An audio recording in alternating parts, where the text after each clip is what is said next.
स्वागत है DLC legal news and knowledge channel पर। विधिक समुदाय यानी हमारी लीगल फ्रैटर्निटी के सभी सम्मानित सदस्यों का मैं इस मंच पर बहुत बहुत स्वागत करती हूँ।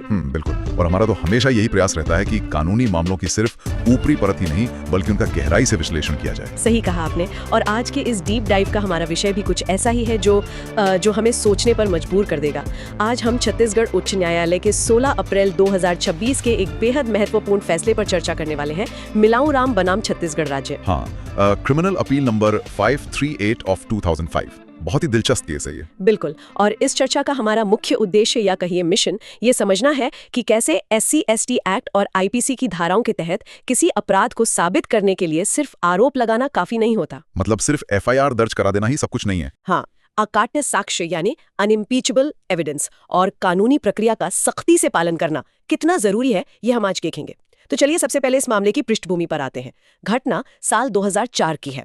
सोचिए, सरकारी जमीन पर एक दुकान बनाने को लेकर विवाद होता है। एक तरफ शिकायत करता है जो दावा करते हैं कि वो हरिजन समुदाय से है, और दूसरी तरफ दो आरोपी हैं।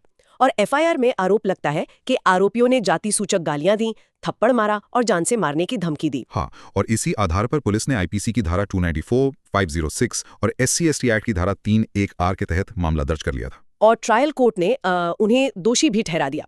लेकिन मैं यहाँ ये सोच रही थी कि जमीन का एक इतना छोटा सा स्थानीय विवाद वो इतने गंभीर आपराधिक मुकदमे में कैसे बदल गया। देखिए, यही तो हमारे सिस्टम की एक बहुत बड़ी सच्चाई है। मतलब क्या ऐसे स्थानीय झगड़ों में इन गंभीर धाराओं का इस्तेमाल अक्सर एक हथियार के रूप में किया जाता है? बिल्कुल। कई बार स्थानीय स्तर पर जब गर्मागर्म बहस होती है ना, तो मामले को गंभीर बनाने के लिए या आप कहिए सामने वाले पर दबाव बनाने के लिए विशेष कानूनों का सहारा लिया जाता है। लेकिन जब मामला हाईकोर्ट पहुंचता है तो चीजें बदल जाती हैं। हाँ, क्योंकि हाईकोर्ट भावनाओं पर नहीं चलता। जब ये मामला अपील में हाईकोर्ट पहुंचा तो सबसे बड़ा पेंच घटना पर नहीं बल्कि एक कागज के टुकड़े पर फंसा। कागज का टुकड़ा मतलब आप शिकायतकर्ता की जाति के प्रमाण की बात कर रहे हैं? एकदम सही।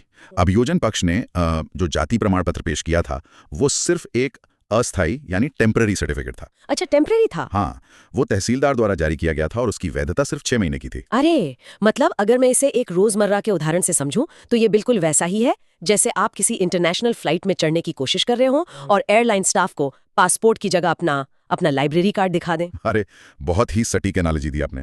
बिल्कुल ऐसा ही है ना? मतलब पहचान तो शायद दोनों से साबित हो रही है कि इंसान वही है, लेकिन कानूनी तौर पर उड़ान भरने के लिए तो उस कार्ड की कोई अहमियत नहीं है। बिल्कुल नहीं है। और हाईकोर्ट ने भी यही कहा। उन्होंने स्पष्ट किया कि इस तरह के मामलों में एक वैध जाति प्रमाण पत्र पेश करना साइन क्वा नॉन है। साइन क्वा नॉन यानी एक निरपेक्ष अनिवार्यता, जिसके बिना काम ही नहीं हो सकता। हाँ, और हाईकोर्ट ने सुप्रीम कोर्ट के कुमारी माधुरी पाटिल मामले का हवाला दिया। उस जजमेंट में सुप्रीम कोर्ट ने साफ कहा था कि तहसीलदार ऐसा स्थायी प्रमाण पत्र जारी करने के लिए सक्षम प्राधिकारी यानी कॉम्पिटेंट अथॉरिटी होता ही नहीं है। अच्छा, तो फिर सक्षम अधिकारी कौन होता है? इसके लिए अनुविभागीय अधिकारी यानी SDO स्तर का अधिकारी ही सक्षम होता है, जो पूरी जांच के बाद सर्टिफिकेट जारी करता है। तो जब आपके पास वो पासपोर्ट ही नहीं है तो केस की नींव ही कैसे टिकेगी? लेकिन चलिए एक पल के लिए मान लेते हैं कि उनके पास वो वैलिड सर्टिफिकेट होता भी, तो क्या SC/ST एक्ट की धारा 3(1)R का अपराध साबित हो जाता? क्योंकि गालियां तो दी गई थी ना। देखिए, यहीं पर कानून की बारीकी काम आती है। हाईकोर्ट ने 2024 के supreme court judgment Shajan Scaria बनाम केरल राज्य का संदर्भ दिया। हाँ, वो काफी चर्चित मामला रहा है। बिल्कुल। उसमें साफ कहा गया है कि केवल ये जानना काफी नहीं है कि पीड़ित अनुसूचित जाति का है। लेकिन अगर किसी ने लड़ाई में किसी को उसकी जाति के नाम से बुलाया तो क्या वो अपने आप में अपमानजनक नहीं है? कानून इस इरादे या इंटेंट को साबित करने की इतनी भारी मांग क्यों करता है? क्योंकि क्रिमिनल लॉ में सिर्फ कृत्य नहीं, कृत्य के पीछे की नीयत देखी जाती है। आपको ऐतिहासिक छुआछूत और जातिगत श्रेष्ठता के पहलू को समझना होगा।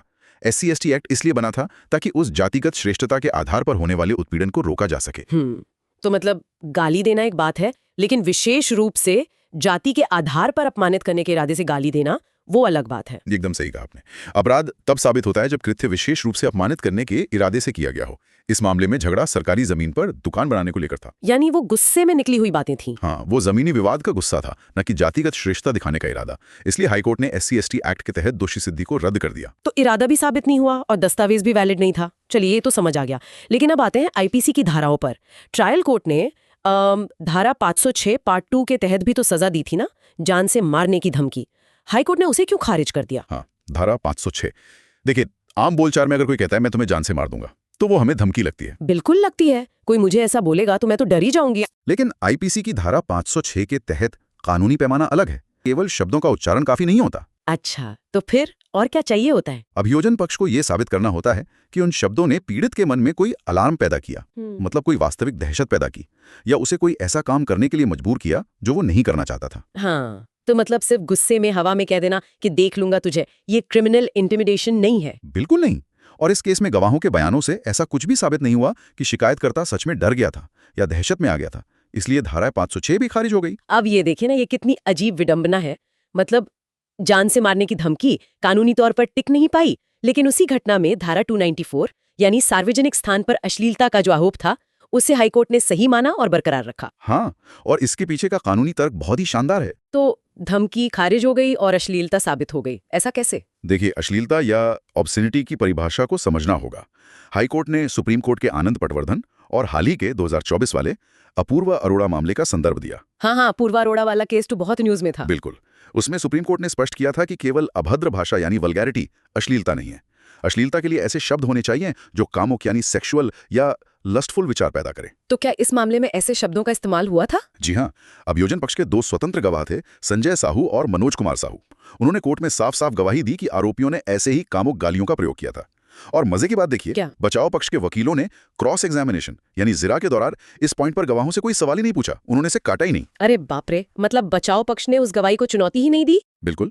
और क्रिमिनल ट्रायल में अगर आप क्रॉस एग्जामिनेशन में किसी ठोस बयान को चुनौती नहीं देते तो कोर्ट मान लेती है कि आपको वो बयान स्वीकार है। वाओ, ये तो सच में विधिक पेशे से जुड़े हमारे श्रोताओं के लिए एक बहुत बड़ा सबक है। मतलब क्रॉस एग्जामिनेशन में एक छोटी सी चूक भी कैसे भारी पड़ सकती है। बिल्कुल भारी पड़ सकती है, और इसी वजह से हाई कोर्ट ने धारा 294 के तहत दोष सिद्धि को बरकरार रखा। चलिए अब इस फैसले के आखिरी हिस्से की ओर चलते हैं, जो मुझे व्यक्तिगत रूप से बहुत मानवीय लगा। घटना 2004 की है, 21 साल बीत चुके हैं। हाँ, 21 साल का लंबा वक्त। और अपीलकर्ता यानी जो आरोपी हैं वो अब 73 साल और 43 साल के हो चुके हैं, और ट्रायल के दौरान उन्होंने सिर्फ 1 दिन जेल में बिताया था। तो हाईकोर्ट ने सजा को लेकर क्या फैसला किया? हाईकोर्ट ने यहाँ बहुत ही विवेकपूर्ण और मानवीय दृष्टिकोण अपनाया। अदालत ने माना कि 21 साल के बाद एक 73 साल के बुजुर्ग को सार्वजनिक स्थान पर गाली देने के आरोप में वापस जेल भेजना न्यायोचित नहीं होगा। बिल्कुल, 21 साल तक कोर्ट के चक्कर काटना ही अपने आप में एक बड़ी सजा है। सही कहा। इसलिए कोर्ट ने उनकी 6 महीने की सजा को घटाकर पहले ही काटी गई सजा यानी उस 1 दिन तक सीमित कर दिया। ये तो राहत की बात है।